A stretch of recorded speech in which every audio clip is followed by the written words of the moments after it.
Hello, good afternoon. তো তোমরা সবাই কেমন আছো? আশা করি ভালো আছো। তো এই দেখো আমি বেগুনটাকে জ্বালিয়ে নিলাম, আর বেগুনের আজ ভর্তা বানাবো নতুন স্টাইলে। তো কাঁচা লঙ্কা ছিল, তার জন্যে মানে অতটা ভালো হবে না, কিন্তু ভালোই হবে। কাঁচা লঙ্কাটাকে একদম জ্বালিয়ে নেব, জিরা ফোড়ন দেব। আর এই দেখো আমি সম্পূর্ণ তেল দিয়ে জ্বালিয়ে নিয়েছিলাম বেগুনটাকে। আর আজ পেঁয়াজ টেয়াজ দেবো না, যেহেতু আজ শনিবার, আজকে নিরামিষ হবে। তো আর বলো, আমার ভিডিও কে কোথা থেকে দেখছো অবশ্যই কমেন্ট করে জানাও। যদি আমার ভিডিও ভালো লেগে থাকে অবশ্যই লাইক শেয়ার কমেন্ট আর পাশে থাকো আর কি। তো তোমাদের দিকে ঠান্ডা কীরকম বলো? আমাদের দিকে প্রচণ্ড ঠান্ডা।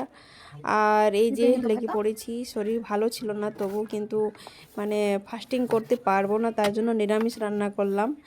আর এই যে মটরশুঁটি, আলু, ফুলকপির একটা সবজি বানিয়েছি, আর বেগুন ভর্তা, সেটা দেখতেই পেলে। আর ডাল বানিয়েছি, আর ফুলকপি ডাঁটা থাকে না, ডাঁটা ভাজা বানিয়েছি। তো কার কার ডাঁটা খেতে ভালো লাগে, আর গরম গরম ভাতের সাথে তো জমেই যাবে।